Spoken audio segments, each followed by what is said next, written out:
할렐루야.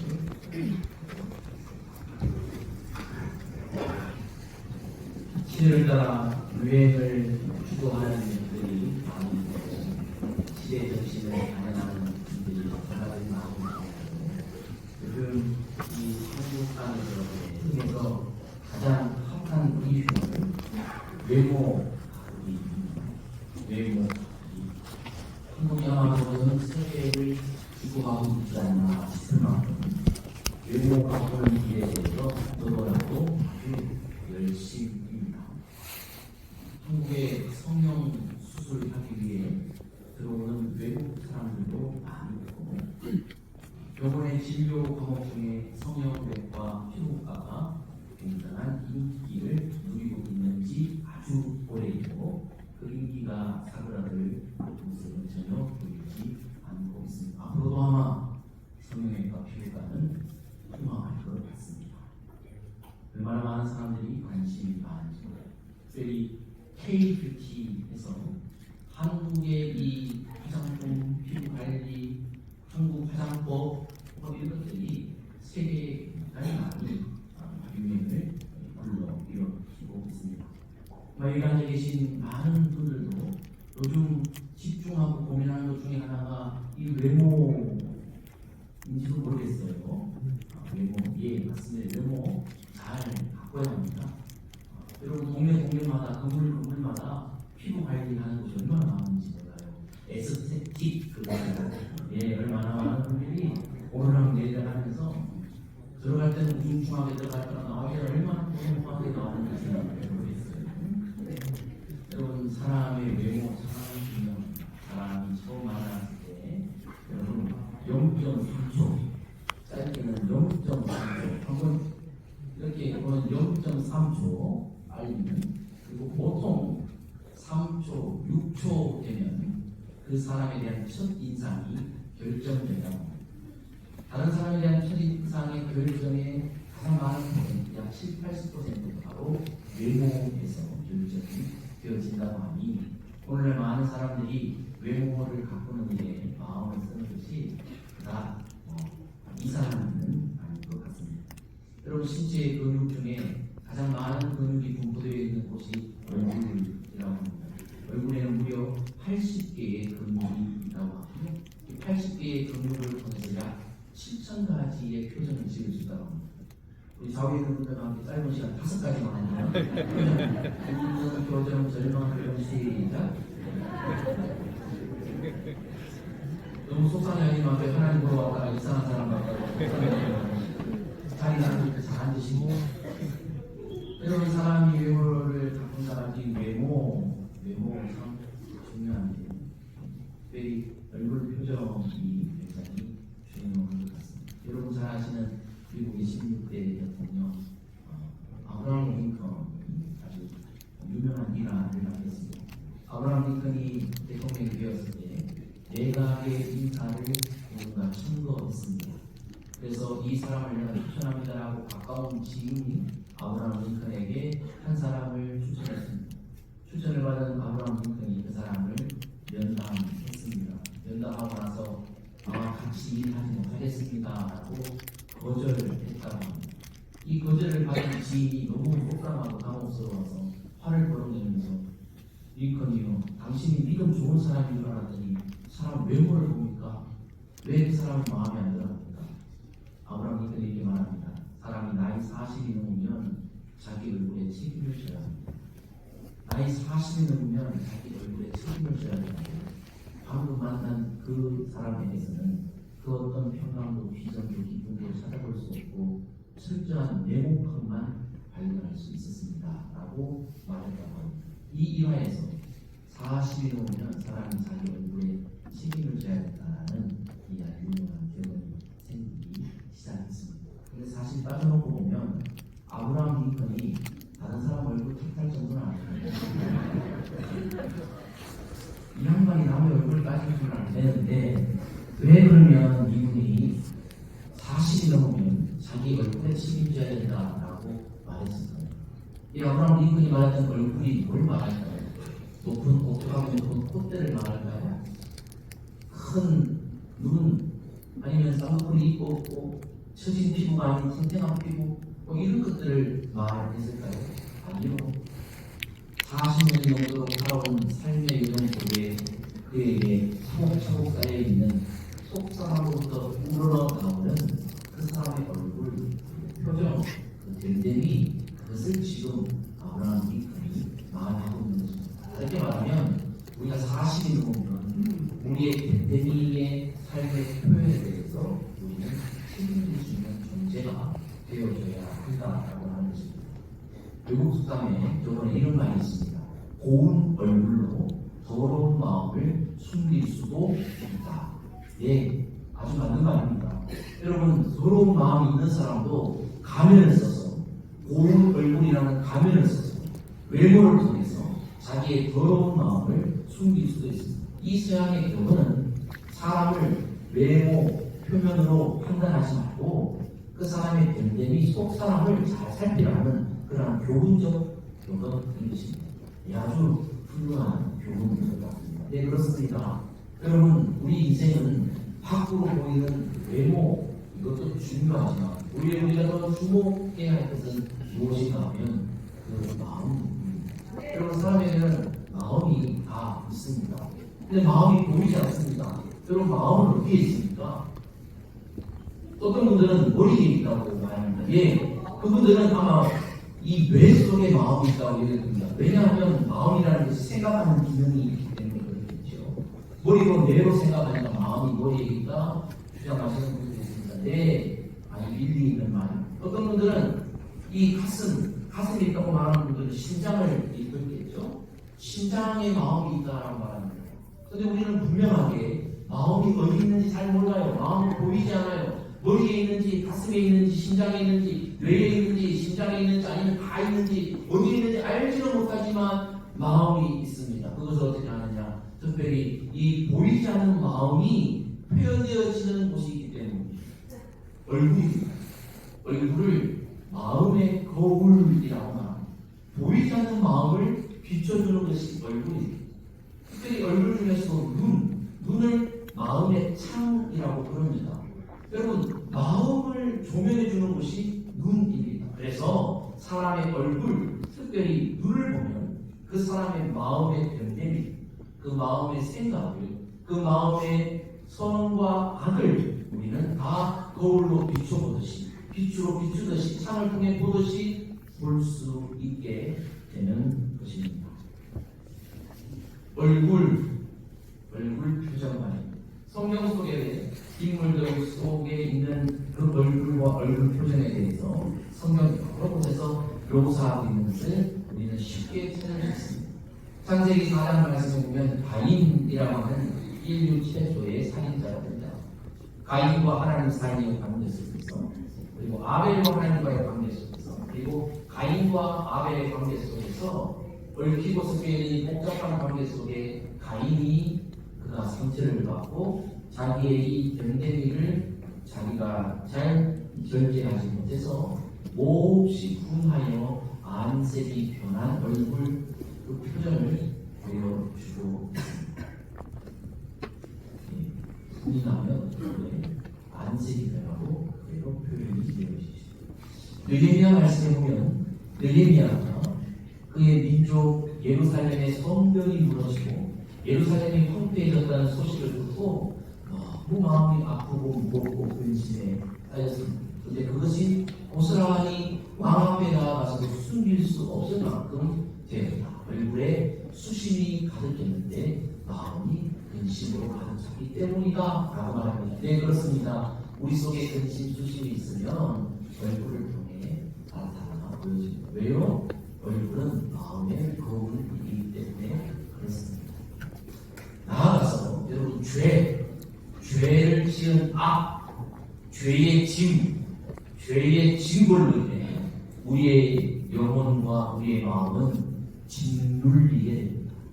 마치 여러분 혈액순환이 잘 안 되어서 이 몸이 썩어가고 검게 변하는 것처럼 죄가 우리의 영혼을 짓누르면 예레미야 예가 4장 8절처럼 되어집니다. 죄를 지은 이스라엘 백성들의 얼굴을 이렇게 표현합니다. 그들의 얼굴이 숯보다 검고 그들의 가죽이 뼈들에 붙어 막대기같이 말란다. 이것은 그저 여러분 열심히 대학교 나라에서 일했기 때문에 얼굴 색깔이 피부가 검어지는 것을 말하는 것이 아닙니다. 영양분이 공급되지 않거나 다이어트를 했기 때문에 여러분 얼굴에 살이 없어서 뼈가 붙어 막대기처럼 된 것이 아닙니다. 죄가 영혼을 짓누르고 마음을 짓누르기 때문에 그 마음의 그 얼굴이 숯과 같이 검게 되어지고 피부에 힘이 없어져 딱 달라붙어 나는 막대기처럼 되어버린다. 예, 그렇습니다. 죄가 있으면 죄도 얼굴을 통해, 죄가 있으면 죄도 눈빛을 통해 보여지게 되어 있습니다. 그래서 여러분 눈빛을 보면 그 사람의 마음에 청결한 모습을 우리는 가늠할 수 있습니다. 반면에 여러분 성경 속에 보면 아주 이 얼굴이 보기만 해도 미소 지어지고 기쁜 얼굴들에 대한 묘사들이 있습니다. 사무엘상 16장 말씀에 보면 이새의 아들 다윗에 관한 이야기입니다. 사무엘이 왕을 삼기 위해 기름 붓기 위해 이새의 집에 갔을 때 다윗을 만났을 때의 장면이 이렇게 묘사되어 있습니다. 사람을 보내어 그를 데려오고 그가 누굽니까? 다윗입니다. 다윗의 빛이 붉고 눈이 빼어나고 얼굴이 아름답다. 여러분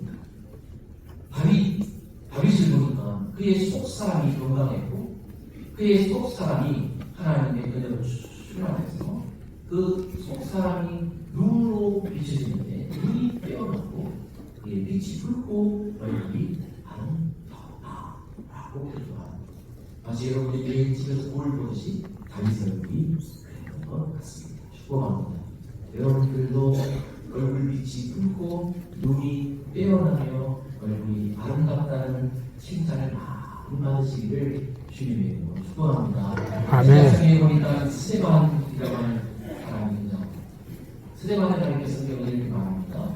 그의 얼굴이 천사의 얼굴이 같다.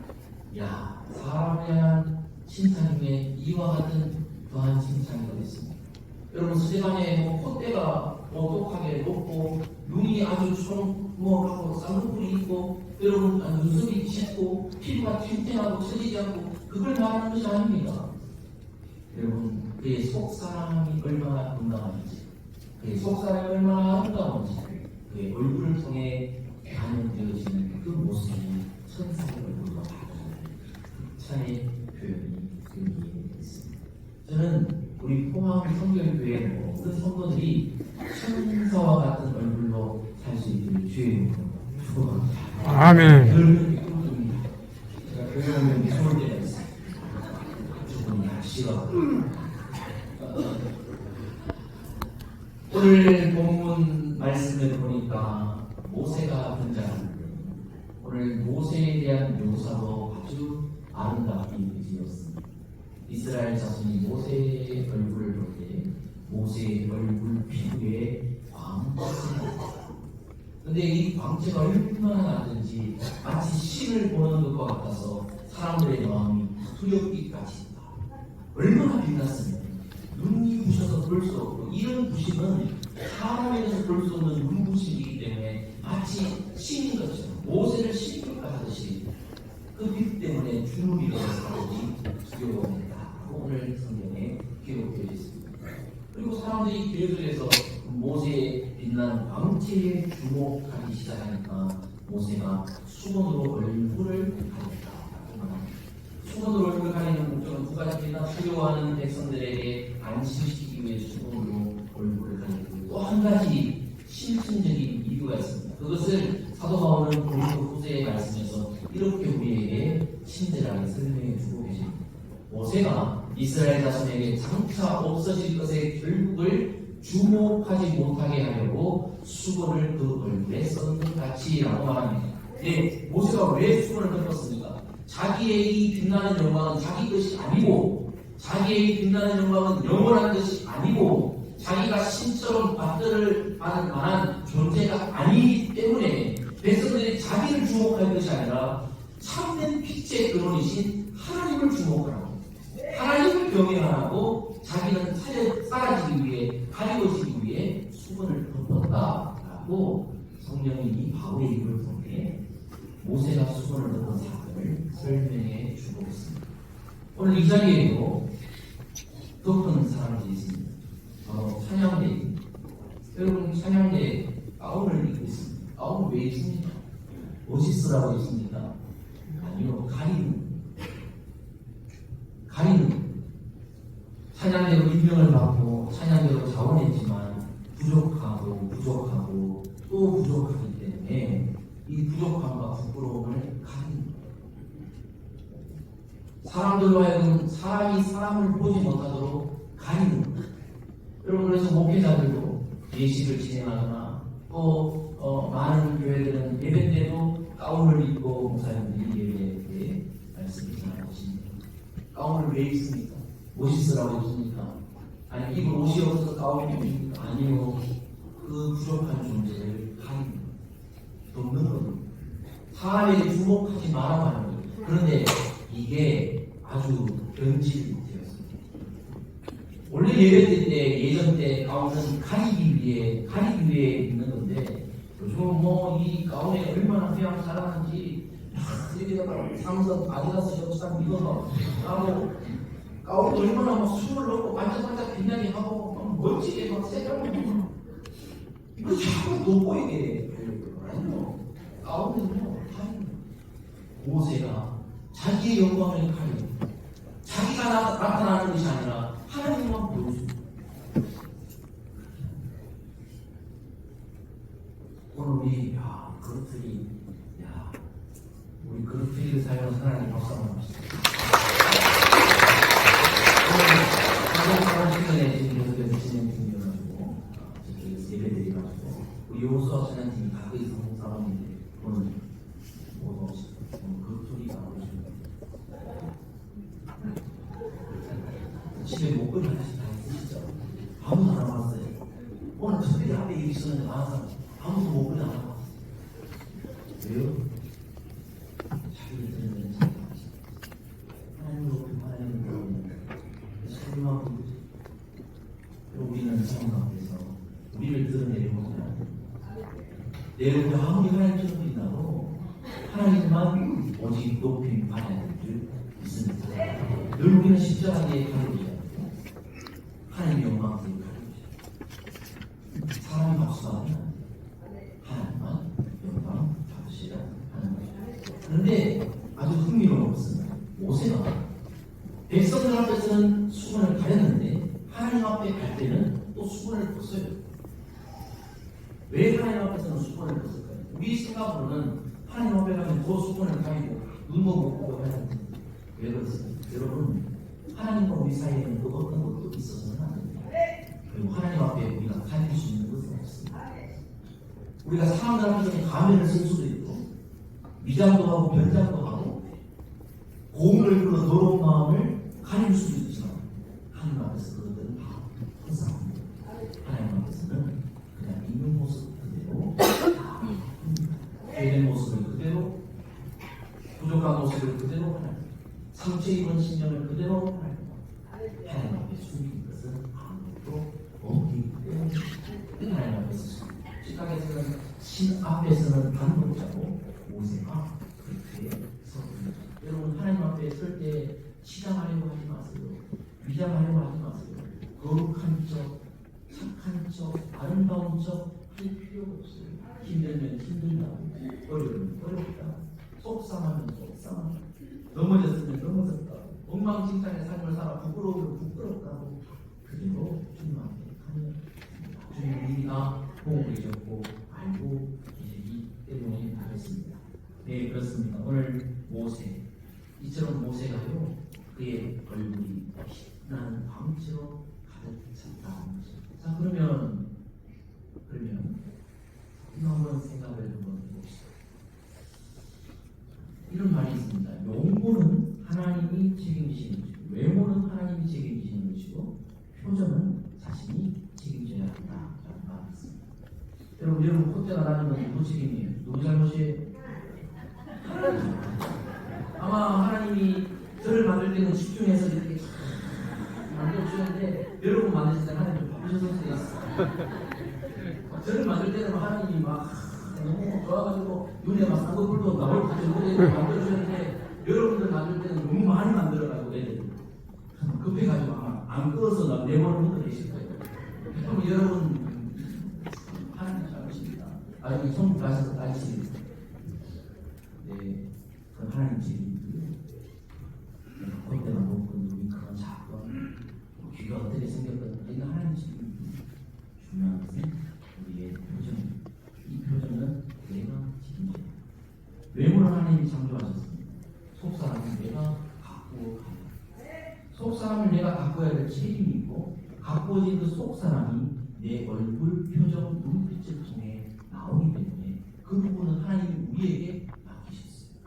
그래서 우리가 표정, 눈빛은 우리가 관리하고 만들어내야 하는 것입니다. 그런데 사람들은요 반대로 해요. 하나님이 만들어 놓으신 외모를 자꾸 바꾸려고 해요. 그건 하나님 책임인데 자꾸 자기가 책임지려고 해요.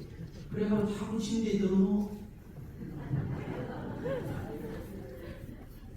네, 뭐 성형수술 때 저는 성형수술 권장합니다. 예, 성형수술 좀 하시고 예, 피부 관리도 하시고 눈썹도 그리시고 여러분 뭐 땡기시고 완전 뭐 하고 하시고 미장도 하고 변장도 하고 하십시오. 예, 그렇게 하면 좋습니다. 그렇게 해서 자존감도 높아질 수 있고 보는 사람들도 기쁠 수도 있고 예, 하십시오. 많이들 하시고 하십시오. 그러나 그렇게 하시고 투자하시는 것만큼 우리의 속 사람을 여러분들 더 집중해서 투자하시고 더 집중해서 가꾸시기를 바라는 것입니다.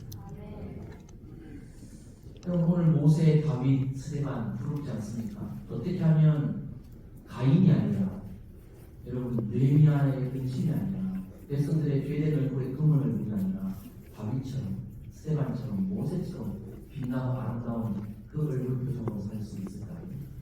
어떻게 하면 될까요? 첫 번째, 예배와 말씀을 통한 하나님과의 교제를 통해 우리는 우리의 얼굴을 빛나고 광찬하고 아름다운 얼굴로 만들 수 있습니다. 오늘 본문 29절 말씀인데요. 같이 한번 읽습니다. 시작.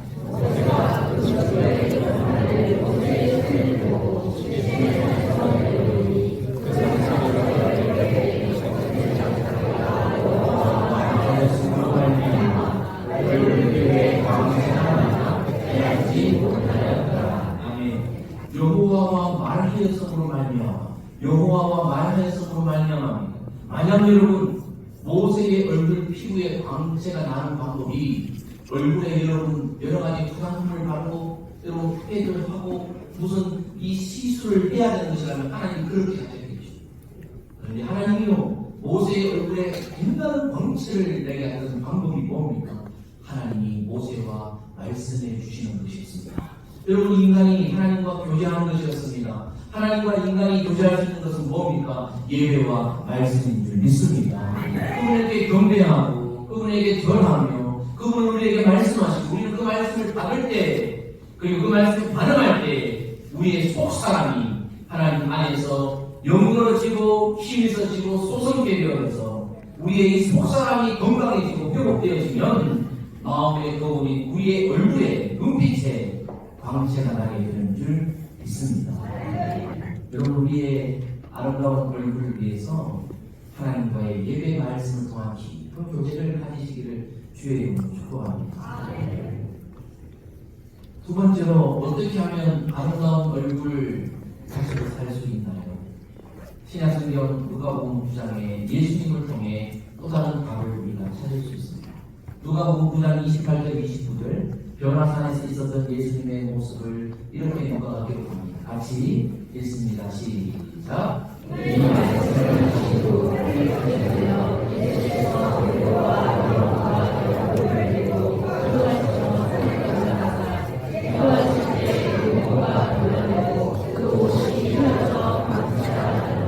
아멘. 기도하실 때 용모가 변화되고 그랬습니다. 여러분 예수님께서 변화산에서 성령수술 받으신 것이 아닙니다. 피부관리 받으신 것이 아니십니다. 하나님과 대화하는 기도를 하셨습니다. 기도할 때 용모가 변화됩니다. 여러분 우리 교회를 보십시오. 기도하는 권사님들 얼굴을 보십시오. 연세와 상관없이 아름답습니다. 왜 그렇습니까? 기도에 힘을 믿습니다. 여러분 근심이 있습니까? 느헤미야처럼 수심이 가득 차 있습니까? 기도할 때 우리의 수고하고 무거운 짐을 주님 앞에 아뢰을 때 주님께서 우리의 수고하고 무거운 짐을 대신 짊어지실 때 우리 속에 평안과 기쁨이 임하게 될 줄 믿습니다. 삶의 여러 가지 관계에 어려움이 있습니까? 내가 해결할 수 없는 문제가 있습니까? 주님 앞에 내 앞에 기도할 때 우리 속에 주님의 역사가 일어날 때 삶이 변화되어지고 우리의 심령도 기쁘게 되어져서 우리의 마음에 또 우리 얼굴이 아름답게 변하게 되는 줄 믿습니다. 사람이 힘을 할 수 있는 것이 아닙니다. 기도할 때 하나님이 하셔서 기도할 때 우리를 아름다운 천사와 같은 얼굴, 예수님과 같은 얼굴로 만들어 주실 수 있다. 성경은 말씀하고 있습니다. 아름다운 얼굴을 원하십니까? 기도하여 또 깊은 하나님과의 교제의 자리로 들어가시는 여러분들에게 주님의 이름으로 축복합니다. 또 얼굴 어떻게 하면 얼굴이 아름다워질 수 있을까? 사도행전 6장, 7장에 보면 조금 전 언급했던 스테반에 대한 이야기가 나옵니다. 스테반이 어떻게 해서 천사의 얼굴과 같은 흑살을 받았는지 그 답을 우리는 알 수 있는 게 바로 성령 충만이었습니다. 스테반을 묘사할 때 성경은 늘 그가 성령이 충만한 사람이었다고 말합니다. 그가 부유한 집에서 태어나서 잘 먹고 관리를 잘해서 날 때부터 태생적으로 잘생겨서 아니요, 그가 성령 충만이기 때문에 그의 얼굴이 천사와 같았다라고 말하고 있습니다. 아름다운 얼굴을 원하십니까? 여러분 성령 충만하시길 주의 축원합니다. 여러분 성질 충만하면 어때요? 얼굴 옆에 있는 사람 보세요. 이렇게 성질이 충만하면 막 얼굴이 막 심보가 붓고 욕심보가 붓고 뭐 교회도 오래 다니는 남자애들은 상관없고 그렇게 욕심 눈에 쌓일 때가 욕심이 그냥 눈에 이해되고 참 온유한 것도 없고 겸손한 것도 없고 포근한 것도 없고 성령 충만한 사람들이 생각만 해도 기쁘고 또 보고 싶고 같이 있고 싶고 아름다운 얼굴을 위해 의사 선생님의 손길도 필요하고 관리사 선생님의 손길도 필요하고 세계 최고의 화장품도 필요하고 철저한 여러분들의 관리도 필요하겠습니다만은 성령 충만하셨습니다. 천사와 같은 얼굴을 소멸하시는 우리 모든 성도들 되시기를 주의 축원합니다. 여러분 봉사할 때도 마찬가지예요. 봉사할 때도 억지로 하는 봉사하고 성령 충만해서 하는 봉사는 달라요. 똑같이 여러분 식당에서 국수를 나눠줘도 성령 충만한 사람은 국수 하나를 나눠주면서 맛있게 드세요. 성사가 있습니다. 억지로 하는 사람 설거지 할 때도 성령 충만한 분들은 마음 신경 쓰고 쌍성을 부르면서 많이 억지로 하는 사람. 여러분 찬송가에 믿는 찬양이 있어요. 찬양이 언제나 넘치면 은혜로 얼굴이 화내요. 조금은 화를 내요. 찬양하면서 화를 내요. 기도하면서 화내요. 여러분 찬양이 언제나 넘치면 화내요. 옆에 있는 분과 똑같이 하면서 화내요. 시작. 화내요.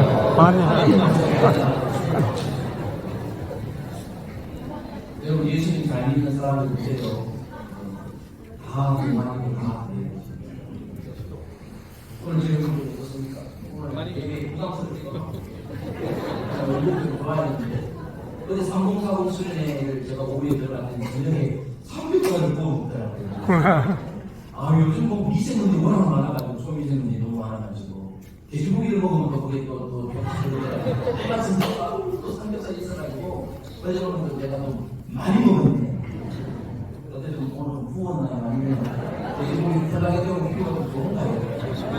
개인적으로 돼지고기를 얼마나 많이 먹었는지 배가 불러가지고 내가 설교를 못하겠더라고요. 설교를 짧게 다른 은혜를 받더라고요.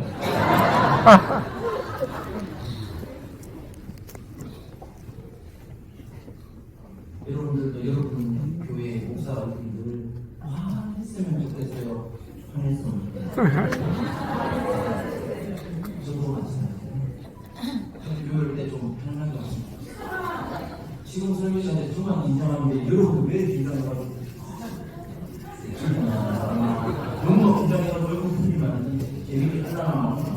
저희가 유리가 너무 이상해요.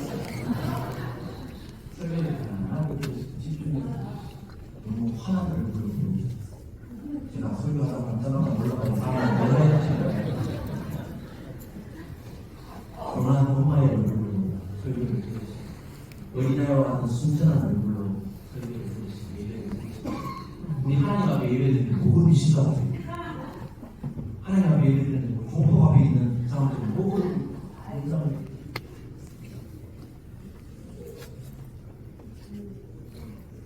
이쯤에서 오늘 설교 제목을 보면 설교 제목 뭐 읽고 있을 때 설교 제목이 뭔가 중지고 산밭에서 나는 숲이라는 것입니다. 여러분 쑥이요 자라날 때 옆으로 굽어서 자라나거든요.